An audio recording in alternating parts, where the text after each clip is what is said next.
Boa noite, meus queridos irmãos, que a paz do nosso grande Deus e Salvador Jesus Cristo esteja sobre cada um de vós. Estamos aí com mais um vídeo. Eu fiz um vídeo aí, Apocalipse 1:10. Será que esse dia se refere ao domingo? Um irmão que se esconde atrás do nome Verdade Libertadora fez um comentário que eu achei muito interessante. Eu gravei esse vídeo, estou gravando esse vídeo por causa deste comentário. Veja só, e é uma resposta também ao vídeo que ele postou aqui no meu canal, que é o vídeo da TV Caminho Livre. Ele escreveu o seguinte: espero que o querido irmão seja imparcial e pare de excluir os comentários contrários. É importante que todos conheçam os dois lados da moeda. João 8,32. E conhecerão a verdade, e a verdade os libertará. Seja livres como eu fui, assistam. E postou o vídeo da TV Caminho Livre. O interessante aqui que eu queria ressaltar é o seguinte: esse irmão leu aqui João 8,32, né? E conhecerão, né? Na minha e conhecereis a verdade. Só que ele não deu sequência, porque no João 8,44... 12 versículos à frente aqui, diz que o diabo é o pai da mentira. E esse irmão aqui não deve ter lido isso, porque eu não lembro de ver nenhum comentário desse irmão no meu canal, muito menos de ter excluído algum comentário dele. Ele pôs aqui: e pare de excluir os comentários contrários. Isso é uma grande mentira, né, irmão? Leia aí João 8,44. O que acontece, meus queridos irmãos, é que esse vídeo é um vídeo em resposta ao vídeo feito pela TV Caminho Livre, que o irmão postou aqui no meu canal. O irmão que faz o vídeo, que apresenta o vídeo, ele disse que quando ele era adventista, que ele foi adventista há 35 anos, ele expunha com muito mais maestria que qualquer adventista que hoje vem tentar refutá-lo e tal. Aí ele disse que tinha, de modéstia à parte, muita maestria. Eu não vi nenhum dom nesse irmão para explicar ou para dominar o assunto na qual ele estava falando. Ele disse que foi adventista há 35 anos, mas qualquer um que assiste o vídeo, eu deixarei o vídeo aqui na descrição, inclusive alguns vídeos meus falando sobre o sábado e entre outras coisas relacionadas ao assunto do vídeo, deixarei na descrição também. Mas o vídeo dele, ele fala que foi adventista há 35 anos, mas ele não sabe nada. O problema não é o que o adventismo ensina, o problema é ele. Se ele foi adventista por 35 anos, provavelmente ele matou aula na escola sabatina, porque ele não sabe nada, ele não tem conhecimento de nada, não tem domínio de assunto, de doutrina nenhuma do adventismo, não fala com propriedade, ele fala como alguém que conhece superficialmente aquilo que alguém falou para ele. Os comentários dele são extremamente superficiais, e uma coisa que eu quero também deixar claro: se vocês quiserem, se inscrevam no canal de Leonardo Barreto, um amigão meu, irmão em Cristo, que está tratando sobre o assunto da imortalidade da alma, mas em breve ele falará sobre o sábado, fará uma série sobre o sábado, e o canal Vem Senhor Jesus, do Ezequiel Gomes, que já cansou de refutar a TV Caminho Livre. Mas vamos lá. Esse irmão disse que o sábado de Gênesis 2, 2 e 3, esse descanso que Deus descansou, não é o sábado, porque ali não aparece a palavra houve tarde e manhã, e nem aparece o nome sábado. Esse comentário já foi respondido há 1 milhão de anos atrás, e o irmão ele insiste com um comentário como se fosse a invenção da roda. O que acontece, meus irmãos? Quando vemos a sequência de Gênesis na semana da criação, terceiro dia houve tarde, manhã, quarto dia houve tarde, manhã, para demonstrar que o dia na qual se refere acabou. O sétimo dia, como é o dia de descanso e já finaliza toda a obra de criação, que é a sequência do contexto, e assim foram acabados os céus e a terra e toda a obra que o Senhor Deus fez, aí não tem necessidade de ter tarde e manhã, porque não vai dar sequência. O irmão usa essa falta do tarde e manhã para dizer que ali é um descanso eterno, que ali e nem aparece o nome sábado e tal. Só que o irmão esquece que Moisés, quando traz os 10 mandamentos para um povo que estava no Egito, esqueceu como cultuar e servir ao Deus verdadeiro. Moisés, ao trazer os 10 mandamentos, quando ele vai tratar o assunto do sábado, o que Moisés faz? Lembra-te do dia de sábado para o santificar, porque em 6 dias Fez o Senhor os céus e a terra, o mar e tudo que nele há, e no sétimo descansou. E por ele ter descansado no sétimo dia, Moisés ressalta: por isso ele abençoou e santificou o dia de sábado. O dia de sábado, um dia, ou seja, ele faz ali uma divisão exata. 7 partes, você trabalha 6 e descansa uma, 7 partes iguais. Se o sábado da criação for um sábado eterno, então o descanso que os hebreus deveriam interpretar e descansar depois que Moisés trouxe esse mandamento para ele, deveria ser um descanso, está descansando até hoje, um descanso sem fim. Olha a ideia do irmão. E se lá na criação, por não aparecer a palavra sábado, não se refere ao sábado semanal, por que Moisés volta à mente dos hebreus ali que saíram do Egito lá para a criação? Porque em 6 dias fez o Senhor os céus, a terra, o mar e tudo nele, e no sétimo descansou. Por isso abençoou o sétimo dia. Por isso abençoou aquela porção de tempo. E assim eles fizeram. Trabalhavam 6 e descansavam um. E o irmão quer dizer que ele um descanso eterno. A gente vê que o raciocínio e a lógica do irmão não tem muito sentido. E é um assunto que já foi respondido há muito tempo atrás. Ele diz também que a lei não é só os 10 mandamentos. E que não há um verso sequer que se refira aos 10 mandamentos com a palavra lei. Ele esquece, diz ele que foi adventista, o texto de Tiago 2,10. Pois qualquer que guarda toda a lei, mas tropeça em um só ponto, se torna culpado de todos. Porquanto aquele que disse, não adulterarás, também ordenou, não matarás. Ora, se não adulteras, porém matas, venha a ser transgressor da lei. Não temos um versículo que se refira à lei sendo uma referência aos 10 mandamentos. O irmão acho que não viu esse texto, né? Muito provavelmente.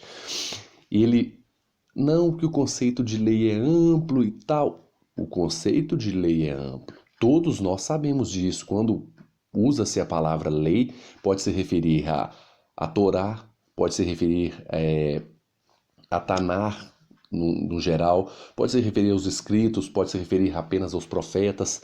O conceito de lei realmente é amplo, que em Coríntios 14, se não me engano, Coríntios 14, acho que 26. Coríntios 14, 26. Paulo faz referência a Isaías 28:11, falando dos dons ali, e ainda fala, pois está escrito na lei, e faz referência a Isaías, ou seja, usa o termo lei para se referir aos profetas. O conceito é amplo, né? Isso é amplo. Só que ele diz que o conceito é amplo, que não significa os 10 mandamentos e tal, mas na hora que ele vai ler ali Coríntios capítulo 3, aí não, aquela lei ali é os 10 mandamentos. Aí ele já muda de figura. Não, aqui a lei, olha, falando da lei, a lei. Engraçado, né, irmão? Quando lhe convém, a lei significa os 10 mandamentos, né? Quando não, ali o conceito é amplo, né? Eu adorei a sua imparcialidade, né? E ele falou uma coisa que eu achei muito interessante, né? Eu quase caí da cadeira quando eu vi a frase que ele usou. Ele disse que Jesus guardou todos, foi enfático, todos os 613 mandamentos. Ele talvez não tenha conhecimento que essa questão aí dos 613 mandamentos, que é muito falada aí no meio cristão, é um conceito rabínico, né? Os rabinos que dividem a lei em 613 mandamentos, ainda tem uma divergência ali se são realmente 613. Só que ele disse que Jesus guardou todos os 613. Aí eu te pergunto, será que Jesus guardou os mandamentos que são mandamentos específicos para a viúva? Será que Cristo guardou os mandamentos específicos para o escravo, que somente o escravo deveria guardar? Será que ele guardou os mandamentos específicos para o sacerdote? Os mandamentos específicos para o leproso? Será que Cristo guardou mandamentos para quem tem lepra? Fica a pergunta no ar. O irmão falou que Cristo guardou 613, né? Isso aí demonstra uma ignorância tremenda. Ele diz também que o sábado era um sinal entre Deus e Israel. Ezequiel 20:20, Êxodo 31:18, são exemplos do pacto de Deus com Israel. E quando a gente lê o livro de Êxodo, o pessoal saindo do Egito, o pessoal vai para o Sinai, e lá no Sinai o pessoal recebe os 10 mandamentos, lá no Sinai. Ao receber os 10 mandamentos, eles recebem o sábado, que já é um mandamento que é visto lá no Gênesis. Eu fiz um vídeo aqui falando sobre dispensacionalismo, eu trato dos mandamentos no livro de Gênesis, deixarei na descrição. Mas olha que interessante. Êxodo 20, no Sinai, Moisés recebe as tábuas dos 10 mandamentos. Se voltarmos uma página, 2 páginas para trás, chegaremos aqui em Êxodo 16 e ele desconhece isso aqui, né? Se o sábado é um pacto com Israel e Deus, e como ele explica isso aqui? Veja bem, Êxodo 16, verso 1. Partindo de Elim e toda a congregação dos filhos de Israel veio para o deserto de Sim, que está entre Elim e Sinai. No meio do caminho entre Elim e Sinai, Deus diz para eles: Eis que vos farei chover pão do céu, e sairá e colherá diariamente a porção para cada dia, para que eu ponha à prova se anda na minha lei ou não. Mas Deus ainda não deu a lei, porque ele diz se anda na minha lei ou não, né? Diz o irmão que a lei é só para Israel. Mas que lei que é essa que Deus se refere? Será que é uma lei que o povo tinha esquecido? Ou uma lei que ele vai dar ainda, ele está se referindo a ela? Engraçado, né? Aí ele diz: Dar-se-á que ao sexto dia prepararão o que colherem, e se dará em dobro do que colherem cada dia. Aí continua, no verso 22, ao sexto dia colherão pão em dobro, 2 gômeres para cada um. E os principais da congregação vieram e contaram a Moisés. Respondeu-lhes ele: Isto é o que disse o Senhor: amanhã é repouso, o santo sábado do Senhor. O que quiseres cozer, cozer em água, cozer. No Êxodo 16, já falando do sábado, o primeiro mandamento que os hebreus guardam após sair do Egito é o sábado. E ele diz que isso é um pacto entre Deus e Israel. Deus ainda não tinha nem dado as tábuas no Sinai, porque isso é um mandamento existente. É um mandamento que já deveria ser guardado, mas o povo, por estar no Egito e contaminado com aquela cultura, esqueceu. E aí continua, então Moisés, verso 25, disse Moisés: Comei hoje, porquanto o sábado é do Senhor, hoje não achareis no campo. 6 dias colherás, mas o sétimo dia é o sábado, nele não haverá. Aí conta que aos 7º dia alguns saíram. Então disse o Senhor a Moisés: Até quando recusareis, verso 28, até quando recusareis guardar os meus mandamentos e as minhas leis? Até quando recusareis? Ou seja, o povo tinha esquecido os mandamentos de Deus. Deus, parafraseando, Deus renovou os mandamentos com o povo que o povo tinha esquecido. Ele não trouxe nada novo, trouxe uma coisa já existente. O sábado a gente vê lá no Gênesis, e o irmão disse aí que o sábado é um pacto com o povo e ele é cerimonial. Eu queria que ele me explicasse por que Moisés em Êxodo 20 faz referência em Gênesis 2:3, ou seja, mostrando que desde um mundo sem pecado é para guardar o sábado, desde um mundo sem pecado. O povo tinha esquecido, Moisés falou, é para guardar porque Deus descansou no 7º dia, abençoou e santificou. Se existe um dia abençoado e santificado, é o sábado. Então descansa nele, porque nele, ele é o dia abençoado e santificado. Esse é o motivo. Quando Deus descansa na criação, não existia pecado. Não tinha pecado, o pecado ainda não tinha entrado no mundo. As duas instituições criadas antes do pecado entrar no mundo é o casamento e o sábado.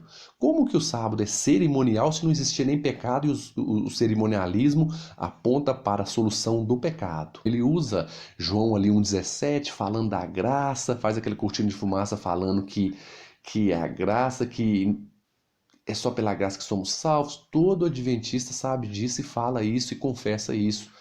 Somente pela graça somos salvos. Nós não guardamos os mandamentos para sermos salvos. Guardamos o sábado pelo mesmo motivo que o irmão não cultua imagem. O irmão saberá me responder, né? E ele faz menção também que o sábado é cerimonial. Eu acho interessante, o sábado é cerimonial, ele é, como eu disse anteriormente, ele é apresentado antes da entrada do pecado e ele está nas tábuas dos 10 mandamentos. Como que o mandamento cerimonial estaria no meio de 10 mandamentos morais? No Antigo Testamento aparecem 3 vezes a palavra Aseret Hadevarim, né? As 10 palavras que no grego, na Septuaginta, foi traduzido como decalogos em 2 e decarrema, remata em uma. Ou seja, isso significa as 10 palavras. Ou seja, há uma ênfase grande ali nos 10 mandamentos. Ele diz que o sábado é cerimonial. Um mandamento em meio 9 morais é cerimonial. É interessante a ideia do irmão. Ele diz também ali que, falando do sábado ser um mandamento cerimonial e que toda a lei se cumpre em Cristo, ou seja, ele faz uma referência em que a lei se cumpre em Cristo para dizer que não precisamos guardar o sábado. Mas se a lei se cumpre em Cristo, então não precisamos cumprir a lei, que é a referência que ele tenta colocar. Então, se toda a lei se cumpriu em Cristo, então não preciso guardar o sábado. Vamos nesse mesmo raciocínio. Toda a lei cumpre em Cristo, então eu não preciso ser honesto, eu posso roubar, pois se cumpriu em Cristo, para que eu ser honesto? Eu posso adulterar, para que eu ser fiel à minha esposa? Posso adulterar, não faz diferença nenhuma, pois a lei se cumpriu em Cristo. Né? Ele não trabalha com essas implicações, ele analisa o sábado, esquece o restante da Bíblia, os argumentos para o sábado que vão de contra tudo que a Bíblia ensina e acha que tem um domínio ali que... Misericórdia, né, irmão? Aí fica feio. Ele diz também que a questão aí do sábado, né, é uma doutrina whiteana. Ele usa essa expressão que a guarda do sábado é uma doutrina whiteana. Eu queria que o irmão me explicasse, em algum vídeo dele aí, como que os judeus messiânicos aprenderam e entenderam o sábado, como que os batistas do sétimo dia guardam o sábado, se é uma doutrina whiteana. Eles não acreditam em Ellen White, por que eles guardam o sábado? Isso é uma doutrina whiteana ou é uma doutrina bíblica? Eu acredito que é bíblica, né, irmão? Porque temos outros grupos que guardam o sábado.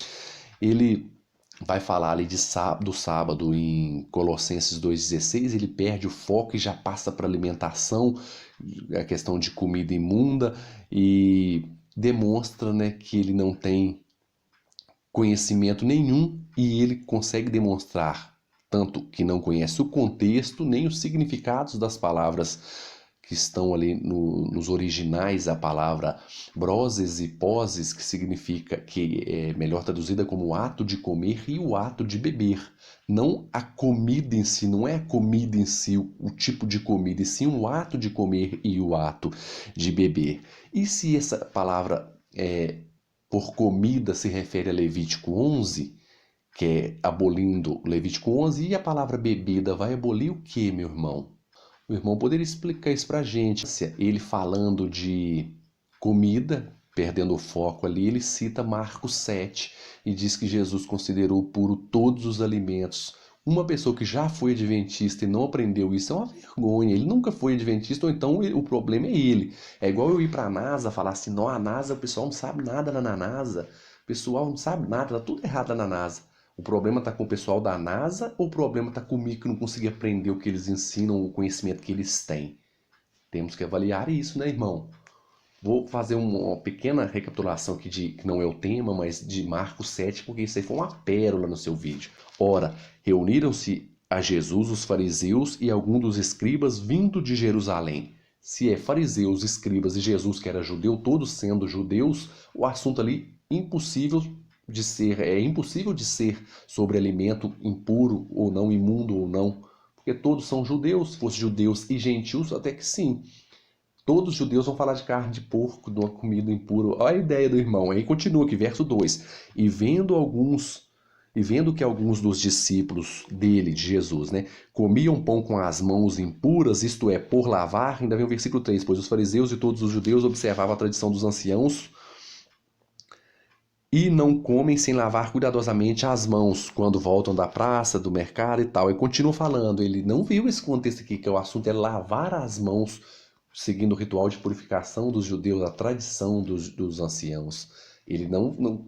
Olha a ideia, está considerando puros alimentos. A ideia do irmão chega aqui no verso 19, aqui, porque não lhe entra no coração, mas no ventre sai para lugares escusos. E assim considerou ele puro todos os alimentos, nesse contexto de comer sem lavar as mãos. Quer uma prova?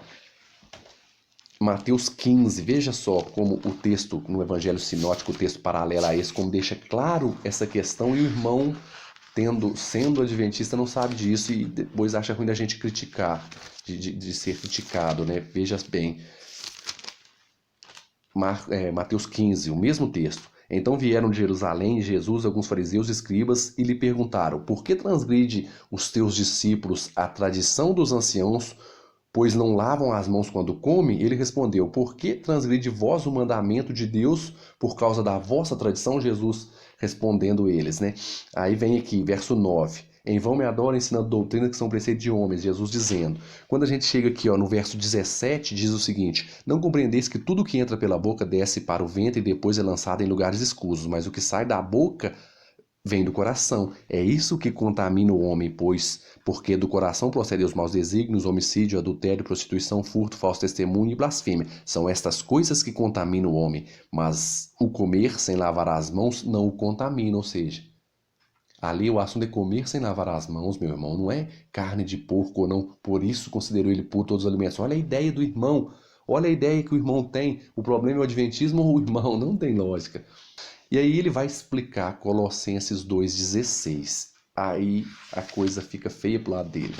Eu vou até fazer um outro vídeo falando apenas de Colossenses 2,16. Mas veja bem, ele ignora o contexto, ele ignora tudo ali ao explicar Colossenses 2,16 e ainda é desonesto, né, para não dizer mentiroso. Ele diz que todos os adventistas afirmam que esse sábado de Colossenses 2,16 é o sábado cerimonial. Por que nas 96 vezes são sábados semanais e aqui é um sábado cerimonial? Ele fala assim: o irmão desconhece.